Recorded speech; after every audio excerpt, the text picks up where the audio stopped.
Welcome to the Creative Condition podcast, an ongoing series of conversations and considerations to help people understand and embrace their own unique creativity for fulfilling lives and brilliant careers. My name is Ben Talon. I'm an illustrator and author, and I bring 16 years of creative industry experience working with the New York Times, The Guardian, the Premier League, and more. And I invite designers, artists, psychologists, scientists, coaches, athletes, sensitivity experts, and all kinds of thought leaders to help us broaden our knowledge of creativity. Creativity is a fundamental pillar of human happiness, a vital ingredient in the solutions to our problems, but so often misunderstood. The show is supported by founding sponsor and B Corp, Illustration X. Take a look at their stunning range of illustrators and animators at illustrationx.com. If you like the music for the show, it's by Dirty Freud, who you can listen to now on Spotify and all good music streaming services. I mean, I grew up with, my dad was in the Navy, and he would come back from the Navy and he would kind of rule the house like it was a ship. And we were kind of like discipline. And I've always believed that set me up for hardcore work, focus that I've always been into. And I don't know if at this point of my life, whether it's been very healthy, but I've always been very disciplined about my work. The discipline I want to get into at the moment is to keep up the work, but also discipline myself to look after my mental state and my body, and kind of like become more of a rounded person. Because the way I've been working through the pandemic, since I left Rockstar, or even before at Rockstar and before Rockstar, it's always been everything is about work and creating. I think that's the thing, and I think that I think the mistake there is generally is to equate the discipline to just productivity. Yeah, but I have noticed in the past few years that it's those moments of relaxation or meditation or running in the park, or that's when the ideas will spring into mind, you know. I mean, I worked in Japan, which was, you know, your life is the company, and Rockstar was very much like your life is the company. So I'm kind of in that. I'm habitually like that now, you know. Yeah, I think, like you say, it's funny. I'm well aware, and I tell many people about the benefits of letting the unconscious do its thing, like you mentioned with running. But do I do it myself? No. I've yet to work out how to be regimented. It's I've always had the attitude to just throw everything at it, you know. I mean, I spent the other day, I could spend 2 days just doing a pair of shoulders, you know, and some biceps. And it'd be like driving me absolutely mental, but it's just never good enough, you know. I don't know how people do it. I guess it's like another 10 years of practice. Again, but then there's so many layers to that idea of perfectionism, and I don't think there's anything wrong with being that sort of protective of getting something right. I think that's really, you know, admirable trait. But like you say, when depending where it takes you mentally. Well, it's not great for deadlines, you know. Yeah, I've never been that good with deadlines, but getting better all the time. When we last spoke, I forget the exact year. I think it might have been 2015, but it was just after you'd done a show, I, Frankenstein, with your amazing ripped street poster artworks. Is that still something you're working on, or have you kind of gone headlong now into the Fear City stuff? I'm not working on that anymore. I found that it was I don't know what it was. It's like, if it's a working class thing where indulging in art and being an artist and spending every day like ripping up paper that I find in the street on hoardings, and then painting into it as a kind of like a lifestyle, as amazing as that was when there's money in the bank, but it didn't ever register as I should give my life over to convey my soul and my feelings. And, you know, it just seemed like an indulgence to me, and it was probably completely the wrong attitude. And I did show in London, solo show in London, LA, and New York. But I don't know, I kind of slowly gave it up. I also, like, you know, this is a stupid way to judge it, but if I put it on Instagram, a couple of people would love it and they would see the fine artness, and they'd love the fact that I was doing something that's artistic as opposed to figurative and cartoony. So you get a couple of people that are like, wow, but then it would get like maybe 20 likes. And again, like judging a piece of work and a career with how many likes you get is ridiculous. But I don't know, back when I was doing that, it was kind of like I wanted it to be I wanted it to be huge, and it just wouldn't get there fast enough despite the shows. So I started opening up more to commercial art and getting commissions. And then a guy from a company called Yellowheart phoned me up and said, "Can you do me some NFTs for a guy called Triple X Tenkashian, who was a rapper, a 21-year-old rapper who was shot. Incredibly talented artist that would be massive nowadays. But they were reducing. They were going to produce 5 NFTs of his music that he first released on SoundCloud. And they needed the visuals for the 5 covers that people would actually purchase to buy the MP4. So I did 5 kind of Triple X Tenkashian covers, did that as NFTs. And then he said to me, "Why don't you do your own NFT thing?" And at the time it was, people becoming millionaires from selling a piece of shit, artwork. And I thought, well, I can do shit artwork. So, I'm going to make this the best art world in Web3. This is going to be the best art. So I did, started doing 4 characters, females mainly, because I like painting women more than men. And I did a serial killer, more of a vigilante, a teenager that wears the head of a rabbit called Thumper. And then it was like hundreds and hundreds of traits, hand painted traits I was doing. And I had a team and a budget, and the team were like, "Well, we need an Asian character now." So I started doing an Asian character. Then they're like, "Well, young boys or men, they're the main majority of who's buying NFTs, mainly for PFPs, for their Twitter recognition, the character avatar recognition." And I didn't believe, I know that was the demographic, but I was like, guys will have a female to represent themselves, whatever. So they wanted another guy, and it was like 6 characters, all with 300 traits. So by the time, it took a year to paint all this stuff. So by the time the whole thing was starting to fizzle out, it was a case of something I should have learned from, was like putting in way too much work into something. But it made a lot of money. Most of the money went on expenses to set up the whole business. I mean, setting up an NFT collection is really expensive. Paying influencers to kind of like hype up the brand. And we did a streetwear collection with Jeff Staple, who's a very famous streetwear designer. He does a lot of the best shoes for Nike. What else? We eventually did a NFT comic with like behind the scenes video and 3 tracks by Johnny Smoke, who's a fantastic rap artist. So 3 tracks that he wrote for Fear City. They sound a little bit like Rage Against the Machine. So I wanted to keep doing it like that. What must have been one of the first comic NFTs that ever came out.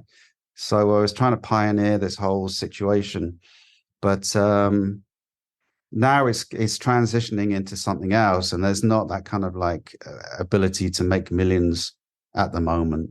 So I'm still doing that, and the comic's coming out as a physical comic July 31st. So I'm going back into more kind of physical stuff. There's a company called Rules International who do the trading cards, physical trading cards. I have 3 years work on an IP called Fear City, which is originally the NFT project. So that I want to adapt into more of a Web2 animation gaming. And I've written a load of stories about the characters. There's a whole, it's probably a 300-page deck now of characters and stories and the lore of the city. And I'm started designing the backgrounds, the environments of the city. So we'll see how that goes. You look back and everything's very finite. Some things could last a week, but they're still important. I think they're still important to get you onto the next link of the chain and to feed that next idea. Yeah. even there within the range of formats within the Fear City project that you talked about, and the kind of need to go through that process of feeling that it was serving an existing audience that was only, that, probably in its advent, given how new NFTs were.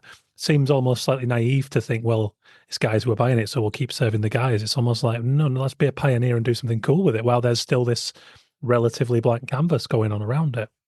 Yeah.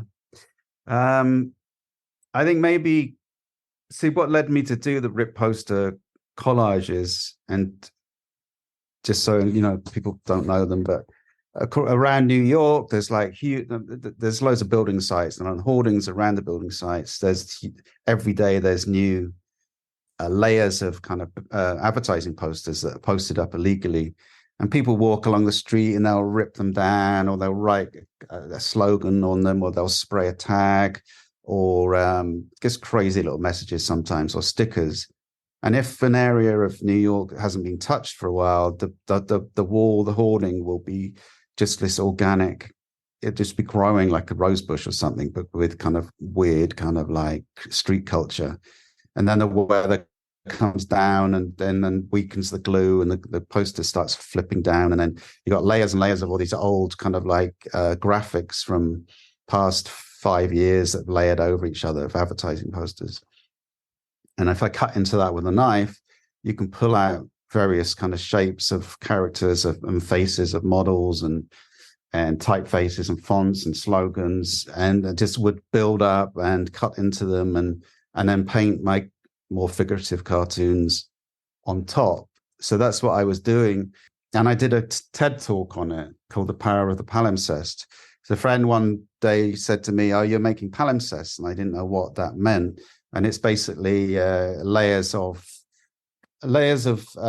paper or images that are layered over, like the paper's reused. Back in the days when there was papyrus to write onto, it was so expensive that the monks would kind of rub off whatever image had painted or drawn onto it, and then write over the top, and you'd still see the ghost image of the underlying image or writing. So it was, in that way, it was kind of a palimpsest. So I did this TED talk about it. And I think it was, I really loved it. It gave purpose to walking around New York. It was kind of almost like a therapy to do that. And I think because I'd spent 16 years at Rockstar purely doing figurative art for a purpose of selling something, I had to go out and do something that was non-figurative and just pure kind of color and shape, and it's some kind of exorcism was going on there. So I think I got that out of my system. But I got some really good projects going on at the moment. I'm still talking about taking time off to actually look after my state of mind. I've got so much work, I'm not even sure if I can do that, but I'm going to have to, as you say, be more kind of like sensible about the way I work.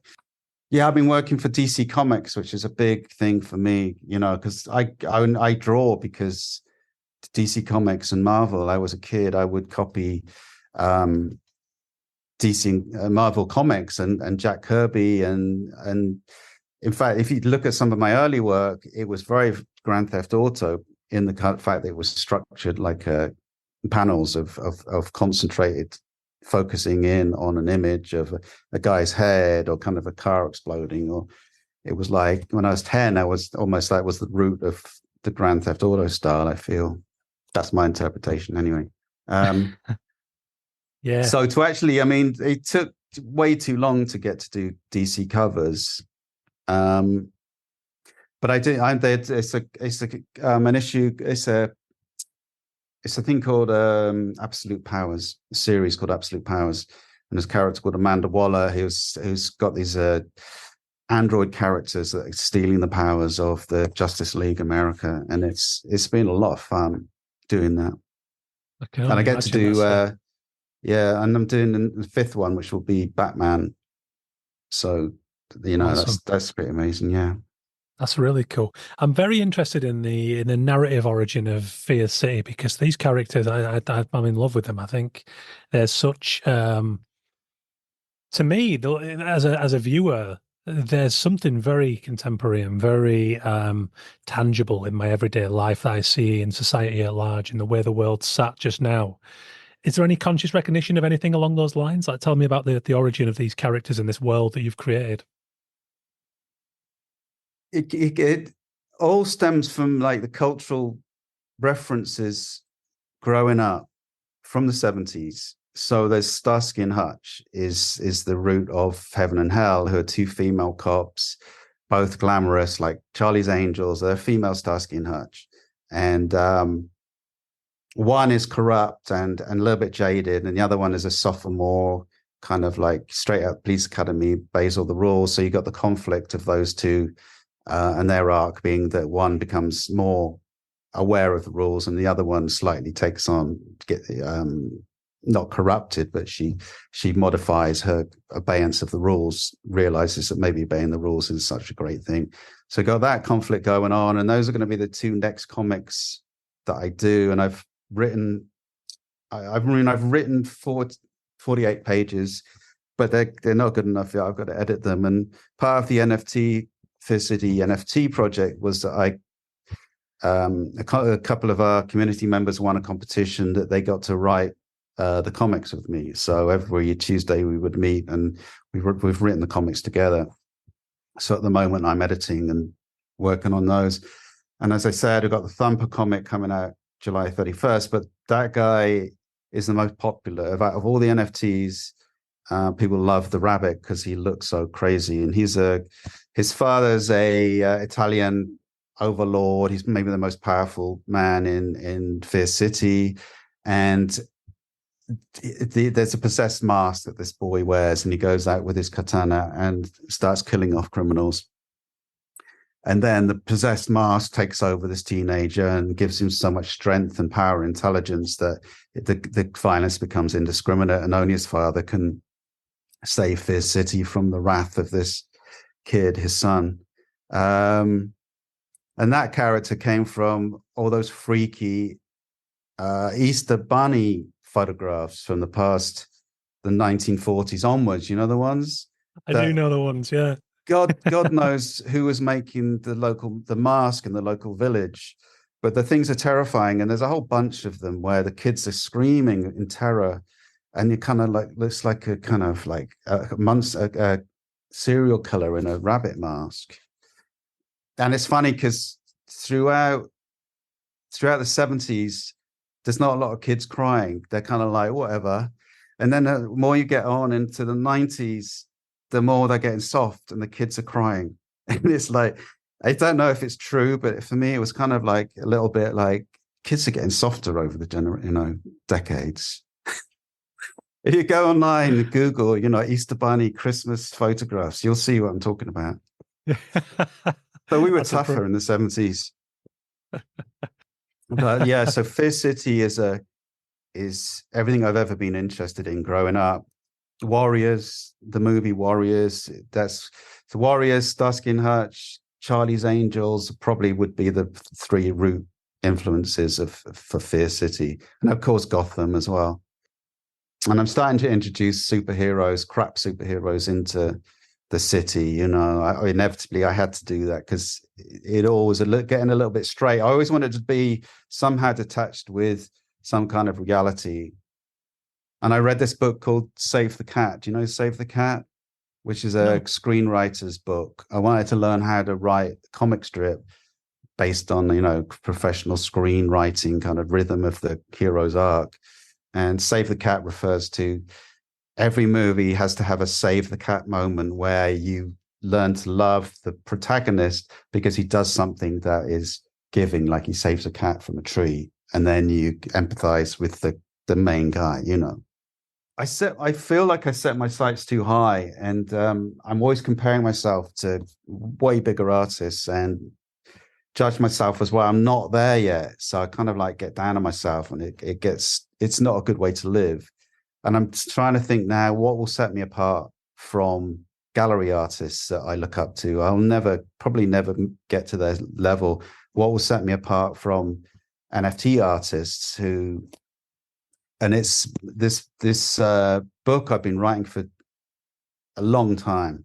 about my experience in Japan in the 1980s when I was a model over there, and I ended up getting a job as a fashion designer with a company called Hysteric Glamour. But I went there to do fashion shows. I had long hair, and I did pretty well, and ended up just staying in Japan because it was this fantastic, fun bubble in the middle of the 80s, and earn enough money from 1 or 2 jobs every week to party every night.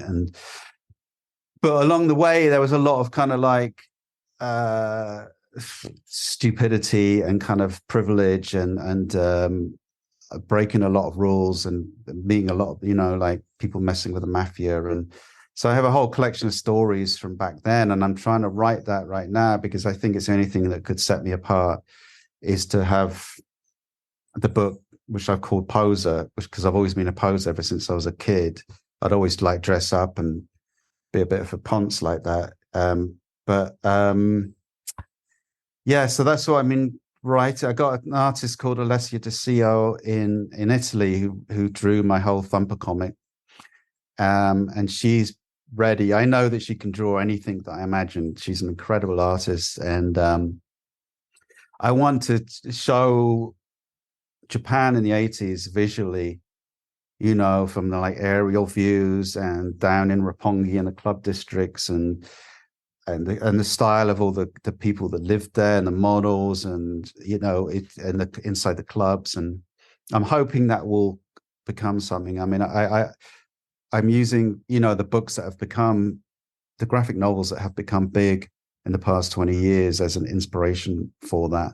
I want to take it to big publishers as opposed to trying to get an underground comic publisher.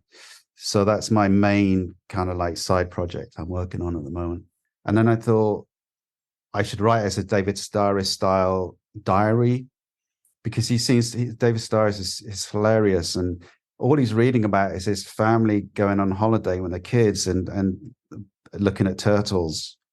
But he's hilarious, and I was thinking I started writing it as a diary, doing the same thing. And you can express emotions within a diary as opposed to being a Hemingway where you're kind of describing an environment, which I'm just not good enough to do. And then I thought, comic book, that's the thing to do it. Alessia DeCio, she could do this. She can draw this exactly how I want it. And then yesterday realized it should be a combination of diary and comic book. I want to make it funny. I want to make it because there's a lot of tragedy in it as well. A lot of people really fucked up. How much of you is in these Fear City characters? And obviously, I'm not speaking literally to the darkness there, but do you create with do you channel aspects, the lived experience, or is this a kind of external thing for you? I wrote it with a guy called Malcolm Wong, used to be my agent in Japan for illustration, and he wrote a lot of socio-political reasons for why Fear City had become it was based on 1970s New York when New York was bankrupt. So he introduced that political socio reason for the city to crumbling. But I rewrote it. That was for the NFT comic, and over the next year of that being released, I rewrote a lot of the dialogue with one of the editors at Scout Comics who are publishing it, and started introducing it, my own personality into it. So the conflict between the two female cops, the good, the heaven and hell, the good and evil, they would have like dialogues where they're taking the piss out of each other. And that was very much like the English pub culture of kind of like, you just take the piss out of each other. You're kind of like, it's kind of a witty kind of banter. So I thought, and that happens quite a few times when I rewrote the comic. I'm not a political person really. I can moan about Trump or whatever. But I'm not someone who puts anything political into my work. And I don't even think I express my feelings in my work, which was maybe was missing from the palimpsest. But I think what I'm best at is humor, humor and darkness. And that comes from, I think, being English and just being my natural personality. I mean, the English thing is darkness and humor, isn't it? Mm-hmm. and then people misinterpret that when they meet English people sometimes, like they're unfriendly or whatever, but it's just a form of honesty. And then and the humor comes out. I don't know why, but English people are really funny, and it's very easy to misunderstand. But I'm happy I have those elements. And I always thought that Fear City was a culmination of all the misery and darkness I felt that my whole life was now being expressed into the comic and the stories and IP. And it was almost like there was a use for it.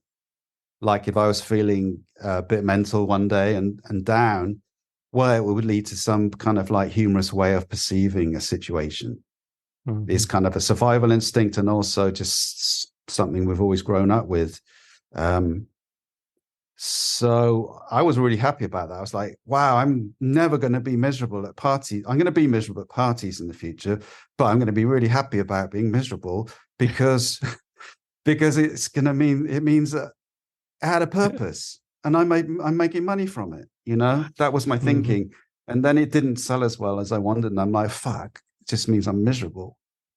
But anyway, I got a way to go with the IP, and it's really fleshed out, and I'm proud of it. But I just need someone I have met people with a vision to put money into it, but they're full of bollocks. They're like, yeah, it's not a case of when we give you the money, it's a case of how much. So we'll get back to you, tumbleweeds. I'm just hoping I meet someone with a vision who can actually see through with how Fear City can be made into something that can make money, and develop as an animation, a video game. It's all in there. Just when I look, I only have to look at the images to see that sprawling out. Perhaps that's because I'm from the same world as you, where our vision is our kind of currency in our profession. But my God, there's so much scope there. Yeah, thank you. That gives me a lot of encouragement. Well, I think part of the reason I see such a sprawling possibility for Fear City is because that's tangible to me. What's lovely, and I just finished reading Rick Rubin's book, and he talks about that the wonderful thing of the lack of ownership over our own work once it's completed and it's out in the world, and how that then becomes the viewer their own interpretation. So me looking at your work is probably entirely disconnected on many levels from what you intended or what you even created. But actually, it's kind of, I pick up themes within that, that maybe are not even sort of aware to the creator, but there is so much depth there. It's kind of partly with the color palettes, partly stylistic, but then there's such identity and such extremity to each of these characters. But then most importantly, that undercurrent of English kind of cynicism and almost this has gone really horribly wrong, but we're still laughing through it. That's there. Yeah. And I think that's what makes me want to see more of this kind of fucked up universe where people are sort of maniacally cackling their way through it, Yeah, well, that's very encouraging indeed. And I'm glad you see stuff that I probably don't see as well. Because I always hope that even with my fine art, like I could never really conceive of what was the depth, the concept in my fine art. And always hope that someone else could. So what's the hope for the comic in terms of, is there a conversation between you and the publisher in terms of we want it to do this, or is it a kind of let's put it out and see what happens? One of the reasons Scout make comics, and I don't know exactly what the law is on copyright, but if remembering loosely, if you write a screenplay for a movie, you could be given like 50 grand and they just push you out of the studio and you'd have no kind of like real rights to if they rewrite it. But if you make a comic book of that script, because you've got a visual representation of the script, it then becomes much harder for a studio to just push you out of the way and pay you a minimal amount of money. So they also represent an agency for movies. And I know one guy, I don't know what film it was, but he did comics and he left. He was one of the main guys at Scout. So I'm hoping that Thumper will translate into something much bigger than a comic and have that basis for the fact that I have to be kept around as the owner of the intellectual property and have some kind of say in how the script is written. So that's the big ambition for it. Otherwise, it's I'm really pleased that comics have been such a big influence on my life and my style, especially like underground 60s comics, Robert Crumb and Robert Williams and those, the psychedelic comics. And then in the 80s, there was Art Spiegelman's Raw comic and all those beautiful Charles Burns comics and Mark Merrick and Kaz. So they've always been such a big influence. And this is the first time in my life I got my own comic out that I put together, and it's taken like 2 years to go from the NFT to the physical comic. So it's an achievement in that way, but I want something much bigger to come from it. Well, there we go.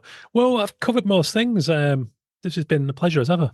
And I'm very excited to see where this goes. I'd love to be. Yeah, I'm going to be keeping a keen eye. I'm very excited. And is the comic going to be available in the UK? Or?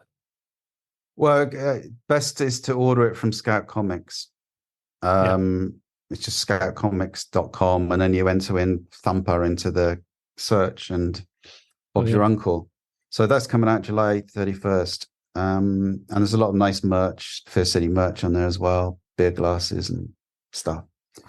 And then guess I'll have to spend another 2 years doing the next comic. I mean, I'm definitely not going to do an NFT comic again, but I'll definitely going to be doing physicals. Thanks for your support, Ben. Good luck with it all, and keep in touch. All right. Take care. All right, Stephen. Take care, mate. Bye-bye. Good. Bye.